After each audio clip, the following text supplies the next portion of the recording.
नदी वापस आ गई थी और जंगल फिर से हरा भरा हो गया था। अब सभी जानवर चिको का सम्मान करते थे। लेकिन कुछ दिनों बाद जंगल के किनारे एक अजीब सी हलचल महसूस होने लगी। एक दोपहर जब चिको अपने सूरजमुखी के खेत की देखभाल कर रहा था, उसने देखा कि जंगल के प्रवेश द्वार पर इंसानों द्वारा छोड़ी गई कुछ मशीनें और कंक्रीट के बड़े बड़े पाइप पड़े हैं। पास ही के गांव के लोग जंगल के एक हिस्से को काटकर वहां सड़क बनाने की योजना बना रहे थे।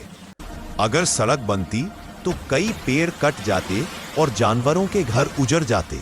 इस बार दुश्मन कोई पत्थर नहीं बल्कि इंसान और उनकी तकनीक थी। भालू और लोमड़ी फिर से डर गए। भालू ने कहा, हम इंसानों से कैसे लड़ सकते हैं? वे बहुत ताकतवर है। लेकिन चिको ने शांत रहकर सोचा। उसने कहा, हमें उनसे लड़ना नहीं है, हमें उन्हें यह दिखाना है कि यह जंगल उनके लिए भी कितना जरूरी है। चिको ने सभी पक्षियों और गिलहरियों को इकट्ठा किया। उसने उनसे कहा कि वे पूरे गांव में और उस सड़क बनाने वाली जगह पर जंगल के सबसे सुंदर सूरजमुखी के बीज बिखेर दें। गिलहरियों ने बीजों को जमीन में गाड़ दिया और हाथियों ने नदी से पानी लाकर उन पर छिड़का। कुछ ही हफ्तों में जहां सड़क बननी थी, वहां हजारों सूरजमुखी के फूल खिल उठे। जब इंजीनियर और मजदूर वहां पहुंचे तो वे उस खूबसूरती को देखकर दंग रह गए।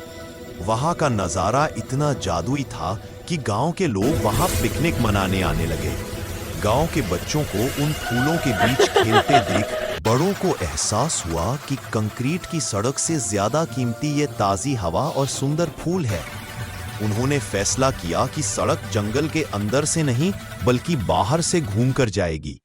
सीख, शाम को जब सूरज ढल रहा था, भालू ने चिको को फिर से अपने कंधे पर बैठाया। इस बार जंगल ने एक नया सबक सीखा था कि हर लड़ाई ताकत से नहीं बल्कि खूबसूरती और समझदारी से भी जीती जा सकती है। Like, subscribe and share Guria Kids Club for more stories.